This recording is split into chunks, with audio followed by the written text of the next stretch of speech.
नमस्कार। खबरों में मैं कादम्बिनी शर्मा हूं आपके साथ और सबसे पहले रुख चुनावी खबरों का। समाजवादी पार्टी के अध्यक्ष अखिलेश यादव और जयंत चौधरी की मुजफ्फरनगर में साझा प्रेस कॉन्फ्रेंस हुई है।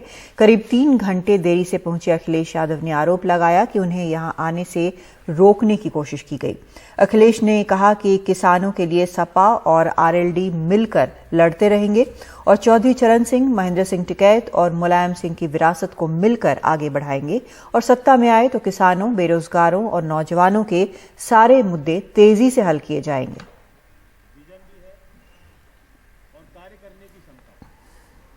देरी का कारण मुझे नहीं बताया गया। मैं कई घंटे हेलीकॉप्टर में बैठा था, रिफ्यूल कराना पड़ा, उसके बाद मैं आपके बीच में पहुंचा हूं। मैं धन्यवाद देता हूं जिसकी भी कृपा से मैं आपके पास पहुंचा हूं। भारतीय जनता पार्टी का राजनीतिक पलायन होगा और आपने देखा नहीं हमारे बाबा मुख्यमंत्री का कैसा पलायन हुआ है। वो पहले अयोध्या से टिकट मांग रहे थे, मथुरा से टिकट मांग रहे थे, प्रयागराज से टिकट मांग रहे थे। भारतीय जनता पार्टी ने ऐसा उनका पॉलिटिकल पलायन किया है कि उन्हें घर भेज दिया वापस। भारतीय जनता पार्टी के लोग पर्चा भी बांट रहे हैं तो कोरोना फैलाने के लिए बांट रहे हैं ऐसे करके।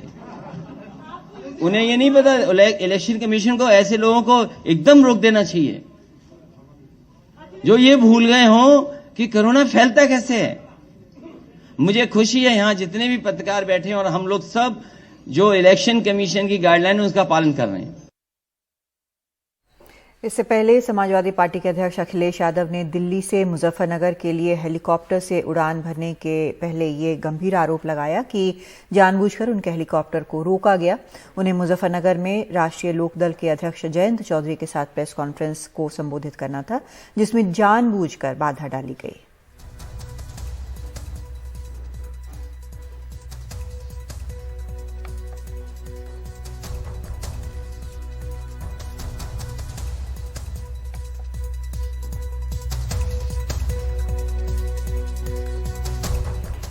और अखिलेश यादव के आरोप पर यूपी के डिप्टी सीएम स्वामी केशव प्रसाद मौर्य ने ट्वीट कर कहा कि अखिलेश यादव जी, आप और आपके गठबंधन को किसी के द्वारा रोकने की आवश्यकता नहीं।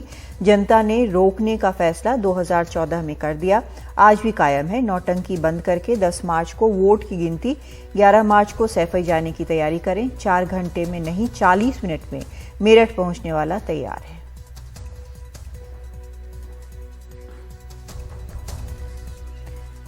और रवीश रंजन शुक्ला हमारे संवाददाता इस वक्त हमारे साथ जुड़ रहे हैं।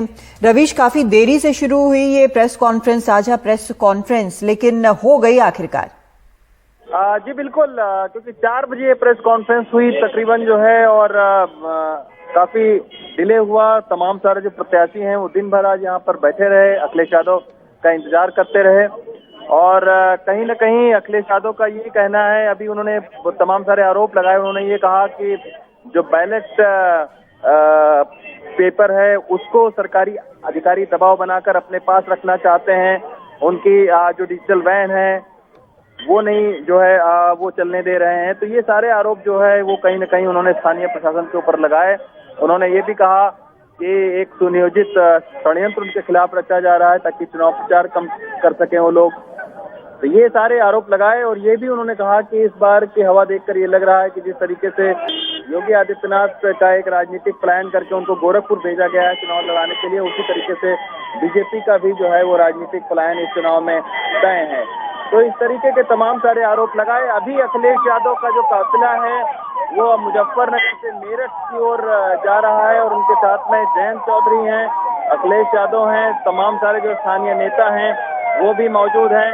और अब मेरठ में उनका काफिला जाएगा। तकरीबन 1 घंटे का यहाँ से मुजफ्फरनगर से मेरठ तक का सफर है। देखना होगा कितनी देर में पहुंचते हैं, क्योंकि सड़क के आसपास दोनों ओर कार्यकर्ता काफी बड़े पैमाने पर खड़े हुए हैं। तो एक रोड शो यहाँ से उनका अब यहाँ से निकल रहा है। और आज उन्होंने खुद ही कहा कि एक विधिवत जो चुनाव प्रचार है उसकी शुरुआत आज उन्होंने इस रोड शो के जरिए की है। और कहीं न कहीं कार्यकर्ताओं में भी ये संदेश देने की कोशिश कादम्बिनी की है, क्योंकि अभी तमाम सारे सवाल उठ रहे थे कि आरएलडी और समाजवादी पार्टी के जो कार्यकर्ता हैं उनका अभी तक मेलजोल नहीं हो पाया है। वो कहीं न कहीं जमीन पर जो है उनके बीच में मतभेद है, तो उसी मतभेद को दूर करने के लिए अब अखिलेश यादव और जयंत एक साथ बैठकर रोड शो कर रहे हैं, ताकि कार्यकर्ताओं के अंदर भी ये मैसेज जाए कि ये जो गठबंधन है ये एक है और दोनों ही नेताओं के बीच में एकता है और कार्यकर्ता भी पूरे तन मन धन के साथ में इस चुनाव प्रचार में लगे। उत्तराखंड में भी चुनाव हैं और इस वक्त गृह मंत्री अमित शाह उत्तराखंड के दौरे पर हैं। वहां पर चुनाव प्रचार के लिए वो पहुंचे हैं बीजेपी के लिए। रुद्रप्रयाग में वो हैं और वहां पर रुद्रनाथ मंदिर के दर्शन किए पहले, फिर घर घर जाकर वो प्रचार भी कर रहे हैं।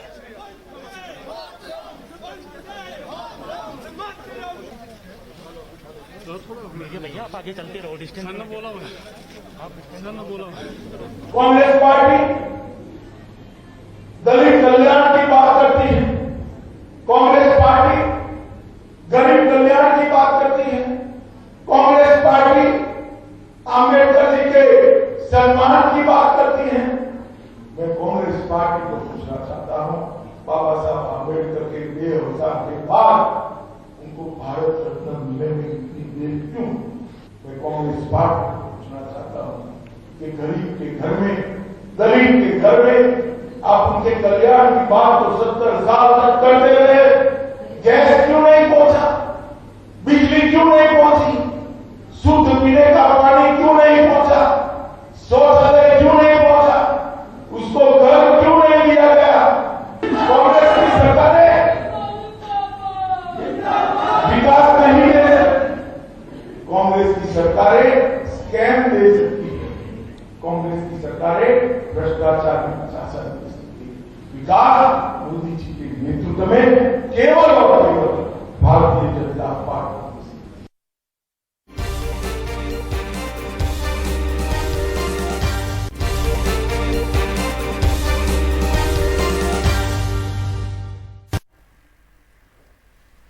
रेलवे भर्ती बोर्ड एनटीपीसी यानी नॉन टेक्निकल पॉपुलर कैटेगरीज परीक्षा के नतीजों में अनियमितता को लेकर छात्रों ने आज बिहार बंद का आह्वान किया। लेफ्ट के छात्र संगठन आइसा की ओर से बुलाए गए बंद को बिहार की विपक्षी पार्टियों का भी समर्थन मिला। जेडीयू अध्यक्ष ललन सिंह ने भी छात्रों के समर्थन में ट्वीट किया। बंद को देखते हुए राज्य में सुरक्षा के लिए पुलिस हाई अलर्ट पर है। बिहार और रेलवे पुलिस ने इसके लिए पूरी तैयारी की है। इस बीच पटना के मशहूर टीचर खान सर ने एक वीडियो जारी कर छात्रों से किसी प्रकार का प्रदर्शन नहीं करने की अपील की। छात्रों के प्रदर्शन और हंगामे के बाद खान सर सहित कई कोचिंग संचालकों पर भी एफआईआर दर्ज की गई थी।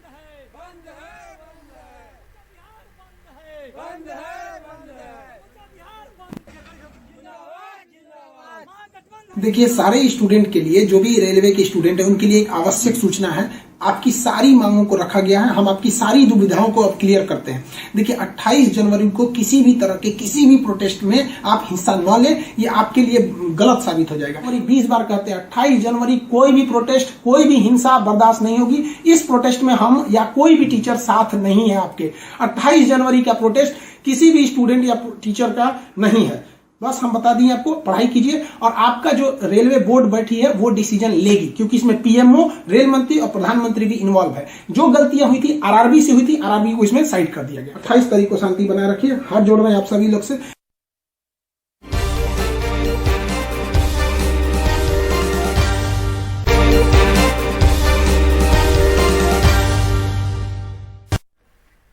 और सीधा रुख करते हैं जलंधर के आदमपुर में, जहां पर अरविंद केजरीवाल पंजाब में विकल्प का दावा कर रहे हैं।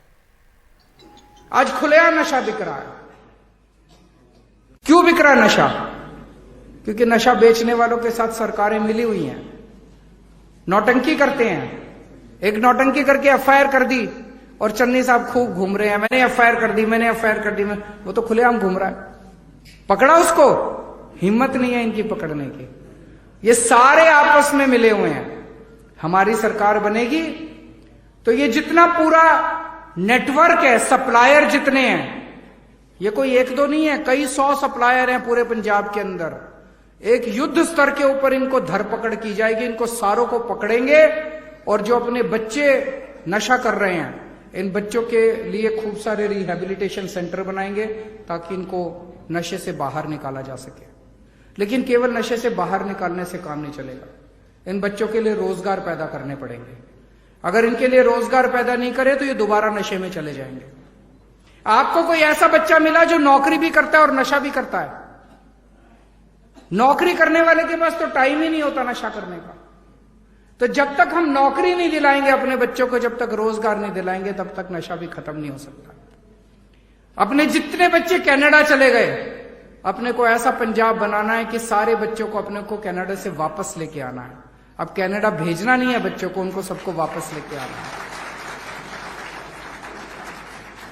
आज पंजाब बिजली बनाता है, लेकिन पंजाब बिजली बनाता है, लेकिन पंजाब के अंदर इतनी महंगी बिजली है।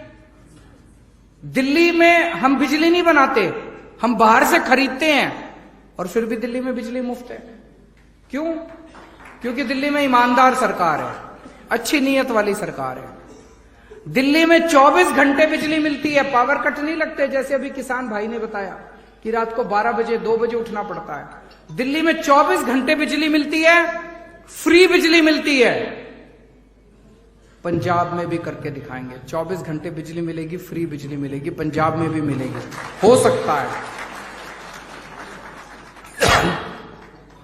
हमने ऐलान करा हर महिला को 1000 रुपए देंगे। 18 साल से ऊपर की जितनी महिलाएं हैं सबको 1000 रुपए देंगे। ये सब लोग कहते हैं, ये मेरे पीछे पड़े हैं सारी पार्टियां।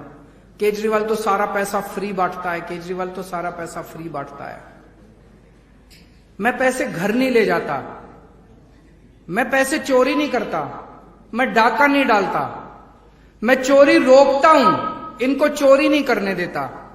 पैसा जो बच जाता है वो पैसा मैं जनता में बांट देता हूं। बताओ क्या गलत करता हूं? कहते केजरीवाल बिजली मुफ्त क्यों देता है? ये जितने मंत्री हैं इनको 4-4 हजार यूनिट बिजली मुफ्त मिलती है एक महीने में। 4000 यूनिट बिजली मुफ्त हर महीने। और अगर मैं कहूं जनता को 300 यूनिट बिजली मुफ्त देंगे तो इनको मिर्ची लगती है, इनको तकलीफ होती है। अगर 1000 रुपए हर महीने अपनी मां बहनों को देंगे तो इनको क्या तकलीफ है? मैं ऐसी कई बच्चियों को जानता हूं, 18-19 साल की बच्ची, उसके पिताजी के पास पैसा नहीं है, तो पिताजी बेटे को तो भेज देते हैं कॉलेज पढ़ने के लिए, लड़की को घर में काम पे लगा देते हैं, रसोई में लगा देते हैं। अगर उसको 1000 रुपए मिलेंगे तो वो भी जाके कॉलेज में पढ़ सकती है। पढ़ सकती है कि नहीं पढ़ सकती? अगर एक बुजुर्ग मां है, बूढ़ी मां है, घर में बेटी आती है, मां का मन करता है उसके हाथ में 100 रुपए रख दो, मां का मन करता है दोते पोते उनके हाथ पे 100 रुपए रख दो। अगर उसको 1000 रुपए मिलेंगे तो उस मां को अपने बेटे की तरफ नहीं देखना पड़ेगा पैसे लेने के लिए, वो खुद अपने पैसे निकालेगी और रख देगी। अपने को खेती ठीक करनी है, खेती में खूब सारे काम करने हैं, अपने को व्यापार ठीक करना है, रेड राज बंद करना है, इंस्पेक्टर राज बंद करना है, खूब व्यापार को बढ़ावा देना है। जितनी इंडस्ट्री पंजाब छोड़ छोड़ के चली गई सारी इंडस्ट्री को वापस लेके आना है। बहुत काम करना है। शर्त एक ही है, नीयत साफ होनी चाहिए। मैंने सरकार में, मैं बहुत छोटा हूं, आप लोगों से तो बहुत छोटा हूं, उम्र में भी छोटा हूं, एक्सपीरियंस में भी छोटा हूं। एक ही चीज सीखी है मैंने सरकार में, सरकार में पैसे की कमी नहीं है, नीयत की कमी है। अच्छी नीयत वाली सरकार हो, सब कुछ हो सकता है, सब कुछ हो सकता है। आज पंजाब में एक तरफ चन्नी साहब हैं, चन्नी साहब के ऊपर आरोप लग रहे हैं। अभी ईडी की रेड हुई उनके रिश्तेदार के यहां, आपने टीवी में देखा होगा, मोटे मोटे नोटों की गड्डियां मिली। 3 महीने के अंदर उन्होंने क्या हाल कर दिया, पता नहीं कितने पैसे कमाए इन सब लोगों ने मिलकर। कह रहे रेता चोरी करते हैं, आरोप लग रहा है रेता चोरी करते हैं, आरोप लग रहा है भ्रष्टाचार करते हैं। क्या ऐसे लोगों के हाथ में पंजाब सुरक्षित है? उन दूसरे वालों पे आरोप लग रहा है कि वो नशा बेचते हैं। ऐसे लोगों को अगर आप बार बार वोट दोगे तो पंजाब कैसे सुरक्षित हो सकता है? फिर तो चोरी होगी, फिर तो पंजाब डूबेगा।